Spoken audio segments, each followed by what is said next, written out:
everyone, I'm Lauren, and today I'm going to be going over my recent-ish reads. I haven't been reading as much as I wanted to lately, I don't know, But I have read a few books and I am trying to get myself to read a bit more, because I want to read right now, but I don't want to read. I get in these kind of moods where I don't want to do anything, but I do want to do stuff. So I just need to push myself to read, and then I will enjoy myself, but I just have to do it. I have read some stuff, so I'll just go over what I have read recently and what I'm currently in the middle of. I also have one DNF, so I'll talk about that here as well. First off, I finished Network Effect by Martha Wells. This is the newest book in the Murderbot Diaries. It's about this robot android, and they normally don't have free will, but they hacked their governor module, so they do have more free will, and they just want to watch soap operas basically all day, but they get into a lot of shenanigans, and they want to protect their stupid humans and stuff like that, and it's a lot of fun. This one is no different, really, although I was really sick is the wrong word, because I've been having really bad allergies, and it might as well be sick, really, because it's been so bad. But as I've been reading this, it has a lot more complexities to it, I think, a lot more going on to it than some of the other ones, partially because the other ones are all novellas, and this is a full-length novel. So as I was reading, I was just brain fried, so I was just going like, what's going on? I don't know, let me just push through, because for me, there's no use in thinking about it for too long. If I get confused about something, I either need to look it up or I need to just push through. And this was one of the cases where I was like, I just need to push through. I still ended up having a good time with it. I think I need to reread it at some point. Well, I'm going to reread the Murderbot books, all of them at some point. But this one will, I think, greatly benefit from a reread later when I'm not just totally fried and sick feeling. I wish I still have allergies, which sucks. Man, because I just kept on getting confused on what was going on, and there were so many different characters that had very similar names, so I was just like, I don't know what's going on. But definitely near to the half slash, latter half, it was definitely a little bit more action-y, and there's a lot of stuff going on that was a little bit easier for me to understand, so I definitely had a much better time in the later half than the first half. But either way, I still gave it a 4-star because I overall just really enjoyed what I read. But this is definitely one that I could see being maybe bumped up to a 5-star if I read it when I'm not sick. But I might stay at a 4-star. I don't know. I'll figure that out when I reread it at some point later. The next one I finished, I just wanted to get a quick read of manga out of the way. Out of the way makes it sound like that I didn't want to read it, but I really was looking forward to reading this. And that is A Bride's Story for Volume 12 by Kaoru Mori. This is set in Central Asia, is what they have said, and it follows a bunch of different brides and their customs and what they do from day to day. Sometimes there's a little bit more intense things going on, but for the most part, it's about what they do in their life. It's a really well drawn manga series, and it's one of my favorites. I don't know if it's my favorite or not, but it's way up there for sure. This one is a very chill volume in the series, especially so. This one, they talk about what they do when they have nothing to do, and they don't have any chores, and the husbands are out, so what do I do? My plans got canceled, and there's also a part where they kind of talk about trying to learn to write, I think, and also talking about other people's different cultures, because there's two brides that meet for the first time in here, and they have pretty different cultures. These two, they're in a more culture that the women don't go outside that much at all, and when they do, they wear the full, what's it called, like a burqa? they have to be completely covered, but then the other lady that meets with them, they're more just like cover your hair, and I mean, it's still cover most of you, but they're allowed to have their face exposed, but they're not. So they kind of talk about that a little bit as well. So it's a really chill one.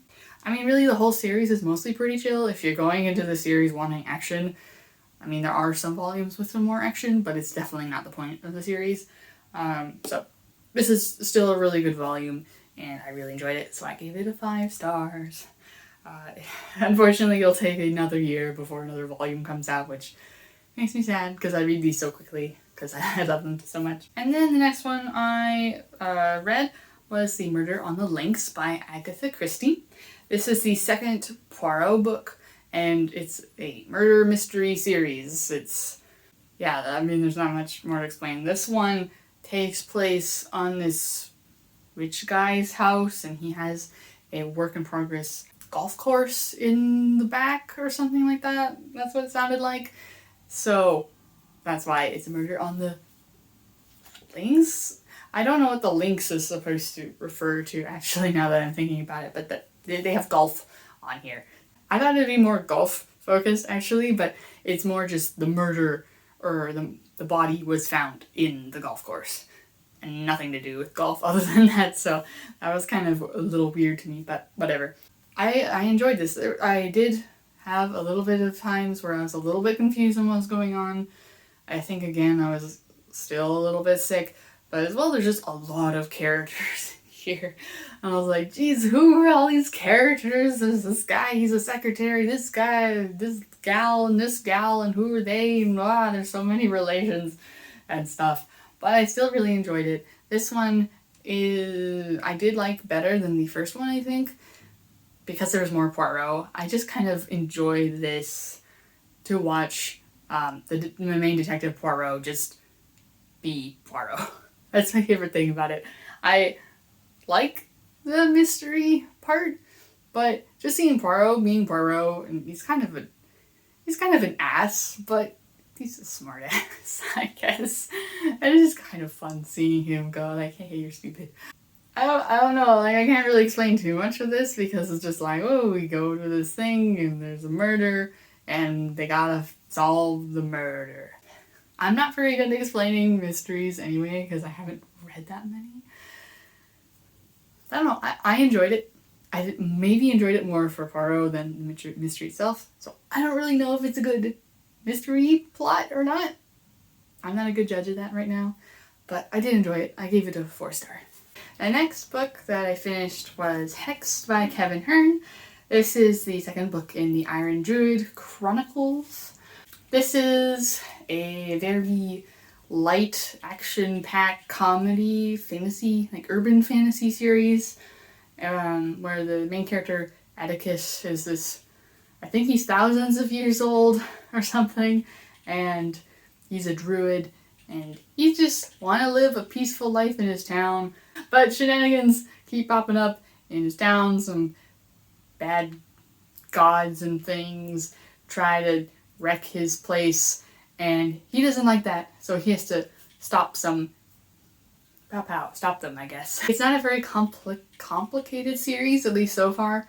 It's mostly just, hey, some bad guy come up, let's beat him up somehow, and clean up the mess if there's one afterwards. But it's still really fun. I do like the comedy in it a lot, especially with the main character and his dog Oberon. Like, they talk with each other, and the dog is a lot of fun, but a lot of the characters are pretty fun too. So it's definitely not a very complicated series. If you want a lot of depth, I mean, this one, it's not. But I still really enjoy it, and I definitely want to continue the series. I think I gave this a 4-star.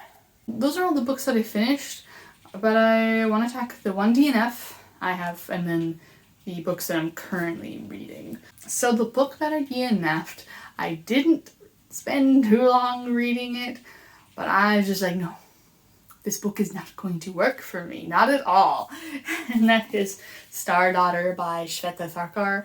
I'm really disappointed because I was really excited for it, but unfortunately it's too romance heavy for me.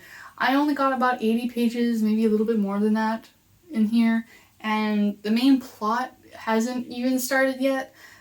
It's supposed to be about this main character, and I forgot her name, and she's part star, and something happens to her dad, so she has to go to the celestial realm to go save him or something like that. I mean, that hasn't started yet in 80 pages, which I don't know if that's reasonable or not. It's like 400 some pages. It's a standalone. So, but the bigger problem for me is just how much romance there is in those 80 pages, and how cringy, and I hate it. Maybe it's not cringy. To me, it's cringy because it's like teens gushing over each other and making out for like several pages.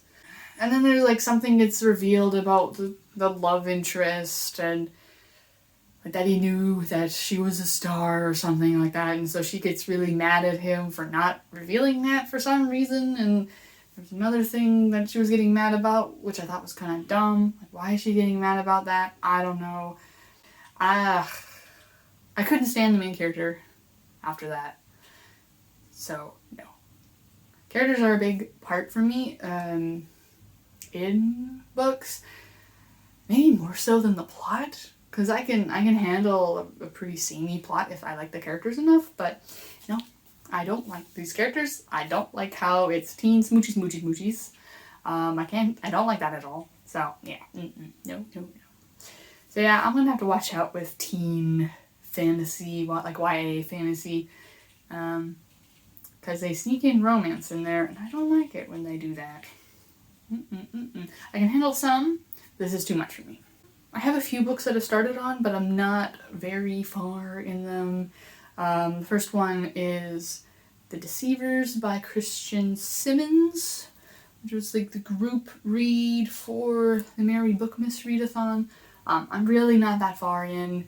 It seems to be like about this high school girl that like tricks people into giving her stuff or something like that. Like almost like a spy type thing.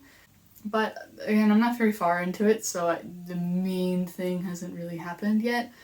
I'm a little bit concerned that it'll get romancy, but so far that's not the case, or at least not too much. So we'll see how it goes. I'm still not one way or the other, like hating it or loving it. So that's not a bad spot to be. It's just not insta love for me quite yet. So I'll have to read more to find out.